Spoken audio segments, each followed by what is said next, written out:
رمضان کا مہینہ اللہ کی طرف سے ایک تحفہ ہے بخشوانے کے لیے، اور بڑے بد نصیب ہیں وہ لوگ جو اس تحفے کی قدر نہ کریں۔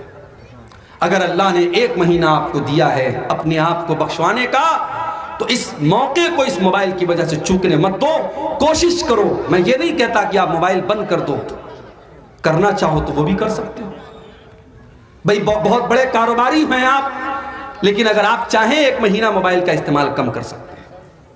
ممبئی کی سرزمین پر آپ سے بڑے بڑے بزنس مین لوگ رہتے ہیں۔ ممبئی میں ایک جگہ میں گیا، رمضان کا مہینہ تھا، ایک نوجوان شخص اعتکاف میں بیٹھا ہوا تھا۔ مجھے وہاں کے لوگوں نے بتایا، مولوی صاحب یہ جو اعتکاف میں بیٹھے ہیں آپ جانتے کون ہیں؟ کہنے لگے یہ کروڑ پتی آدمی ہے، کروڑوں کا بزنس ہے اس کا، مگر ہر سال یہ رمضان کے آخری عشرے میں اعتکاف میں بیٹھتا ہے اور اپنا موبائل دوسروں کو دے کر کے اپنے یعنی جو اس کے انڈر میں کام کرتے ہیں، جو ملازم ہوتے ہیں، ان کو دے کے جاتا ہے، اپنے پاس ایک پرسنل موبائل چھوٹا سا لے کے جاتا ہے کہ کبھی گھر والوں سے کوئی ضرورت پڑی تو بات کر لے، اور یہ 10 دن وہ اللہ کی عبادت میں گزارتا ہے۔ کرنا چاہو تو میرے پیارے پیارے بھائیوں بہت کچھ ہے۔ ابن ماجہ کی صحیح روایت ہے، حضرت ثوبان رضی اللہ تعالیٰ عنہ حدیث کے راوی، اللہ کے پیارے نبی فرماتے ہیں صلی اللہ علیہ وسلم، لَأَعْلَمَنَّ أَقْوَامًا مِّنْ أُمَّتِي يَأْتُونَ يَوْمَ الْقِيَامَةِ بِحَسَنَاتٍ أَمْثَالَ جِبَالِ تِہَامَةَ بِيضًا۔ میں اپنی امت کے ایسے لوگوں کو جانتا ہوں جو قیامت کے دن تہامہ کی پہاڑیوں کے برابر نیکی لے کر کے آئیں گے۔ نبی نے نیکی کا نام نہیں لیا، پہاڑوں کے برابر نیکی لے کے آئیں گے۔ اب جتنی نیکی ہم اور آپ جس کو نیکی سمجھتے ہیں اس کو آپ یہاں پہ مینشن کر دیجئے، ذکر کر دیجئے۔ نماز ہے، روزہ ہے، تلاوت ہے، اللہ کا ذکر ہے، صدقہ خیرات ہے، حج ہے، عمرہ ہے، پہاڑوں کے برابر نیکی لے کر کے آئے گا۔ فَيَجْعَلُهَا اللَّهُ عَزَّ وَجَلَّ هَبَاءً مَنْثُورًا، پہاڑوں کے برابر نیکیاں لے کر کے آئے گا، لیکن اللہ تعالیٰ اس کی نیکیوں کو ریزہ ریزہ کر دے گا، ہوا کی طرح اڑا دے گا، اس کی ایک نیکی بھی اللہ تعالیٰ کے قبول نہیں کی جائے گی۔ صحابہ ڈر گئے، پہاڑوں کے برابر نیکی لے کے آ رہا ہے اور ایک بھی نیکی اس کے کام نہیں آ رہی۔ صحابہ ڈر گئے۔ حضرت ثوبان رضی اللہ تعالیٰ عنہ نے فوراً کہا، اے اللہ کے نبی صفہم لنا وجلہم لنا، صفہم لنا وجلہم لنا، اے اللہ کے پیارے نبی۔ کیا بات ہے مائک کچھ گڑبڑ ہو رہا ہے کیا؟ صفہم لنا وجلہم لنا، اے اللہ کے نبی ان بد نصیبوں کے بارے میں آپ کھل کر کے بتا دیجئے۔ وہ کون بد نصیب لوگ ہوں گے جو نیکیوں کا پہاڑ لے کر کے آئیں گے مگر ان کی نیکیوں کو اللہ تعالیٰ برباد کر دے گا؟ اے اللہ کے نبی آپ کھل کر کے بتا دیجئے تاکہ ہم ان میں سے نہ ہو جائیں۔ صحابہ نے یہ نہیں کہا کہ اے اللہ کے نبی وہ کون لوگ ہوں گے، ذرا بتا دیجئے تاکہ ہم ان کے اوپر فتویٰ لگا دیں۔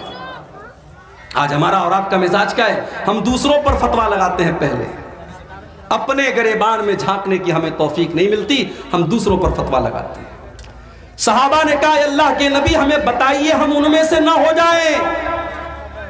آپ نے فرمایا وہ تمہارے ہی بھائی ہوں گے، وہ تم ہی میں سے ہوں گے اور تمہارے ہی بھائی ہوں گے، تمہاری ہی نسل سے ہوں گے، تمہاری طرح نماز بھی پڑھیں گے، روزہ بھی رکھیں گے، صدقہ خیرات بھی کریں گے، وَلَكِنَّهُمْ إِذَا خَلَوْا بِمَحَارِمِ اللَّهِ انْتَهَكُوهَا۔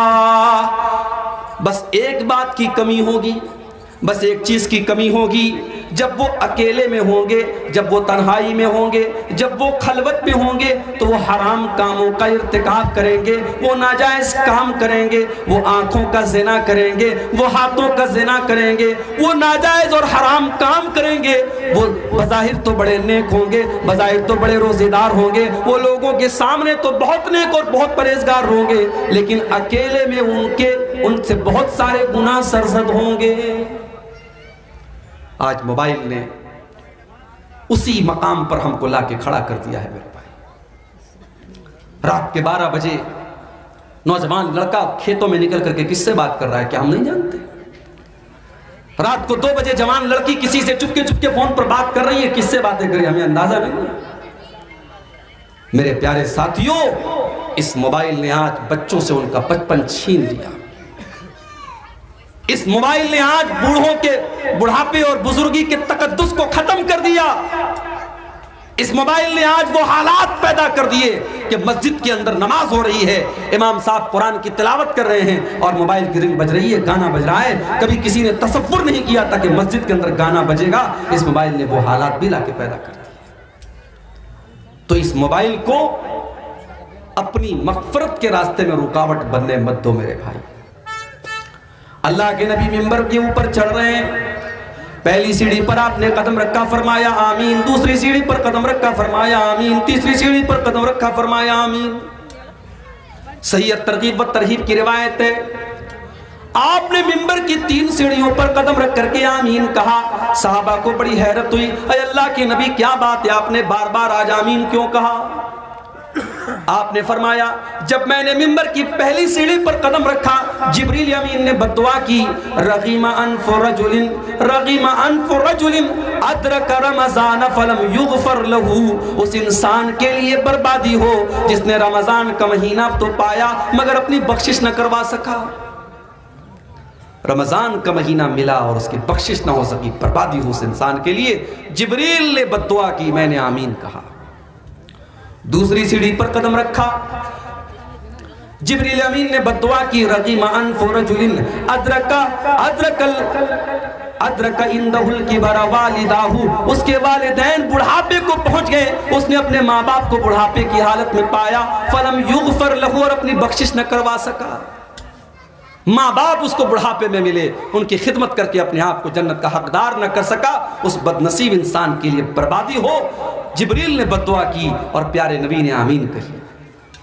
اور منبر کی تیسری سیڑھی پر جب آپ نے قدم رکھا، کہا کہ جبریل نے بددعا کی، رغیم انف رجل ذکرت عنہ فلم یصلی علی، بربادی ہو اس انسان کے لیے جس کے سامنے اس کے پیارے نبی جناب محمد الرسول اللہ صلی اللہ علیہ وسلم کا نام لیا گیا اور اس نے درود نہیں پڑھا، کم سے کم صلی اللہ علیہ وسلم تک اس نے نہیں پڑھا، اس کے لیے بھی آپ نے بربادی کی بددعا کی۔ آپ کے گاؤں میں جب میں آیا، میں نے عیدگاہ کی نظر آئی، میں نے لوگوں سے پوچھا ماشاءاللہ بڑی اچھی عیدگاہ ہے۔ لوگوں نے بتایا عیدگاہ تو بہت اچھی ہے مولوی صاحب، لیکن ہمارے یہاں عورتوں کے لیے ارینجمنٹ نہیں ہے۔ مولوی صاحب مسجد بڑی شاندار ہے، 3 منزل کی مسجد ہے ہمارے یہاں، مگر جمعہ کی نماز میں عورتوں کے لیے ہمارے پاس کوئی انتظام نہیں ہے۔ اللہ کے یہاں جواب دینے کے لیے تیار رہنا میرے بھائی۔ اللہ پوچھے گا کہ میرے بندو، تمہارے گھر کی عورتوں کو بگاڑنے کے لیے جس دور میں ٹی وی کے سیریل موجود تھے، یوٹیوب کے ویڈیو موجود تھے، انسٹاگرام موجود تھا، واٹس ایپ موجود تھا، فیس بک موجود تھا، تم نے اپنے گھر کی عورتوں کی اصلاح کرنے کے لیے کیا راستہ اپنایا؟ آپ کہیں گے اللہ تعالیٰ ہم نے سال میں ایک بار جلسہ کرا دیا۔ جب آپ کے گھر کی عورتوں کو دین سے دور کرنے والی چیزیں 24 گھنٹے پیش کی جا رہی ہیں تو سال کا 1 دن کا جلسہ، 1 رات کا جلسہ میرے بھائیوں کافی نہیں ہے، یہ بات یاد رکھیے۔ جمعہ کی نماز میں آپ عورتوں کا انتظام نہیں رکھتے۔ میں اپنے یو پی میں بنارس میں جا کے کہوں تو لوگ حیرت کریں گے کہ کیا اہل حدیثوں کے ہاں بھی ایسا ہو رہا ہے، لیکن آپ کے بہار اور بنگال میں ہو رہا ہے۔ یعنی مزاج ہی نہیں ہے صاحب، مسجدیں ہیں، شاندار مسجدیں ہیں، گاؤں والے کروڑوں کے مالک ہیں، چاہے تو اس میں عورتوں کا انتظام کر سکتے ہیں، ان کی انٹری الگ ہو سکتی ہے، ان کا راستہ الگ ہو سکتا ہے، چاہے تو سب کچھ ہو سکتا ہے، مگر ہم چاہتے ہی نہیں۔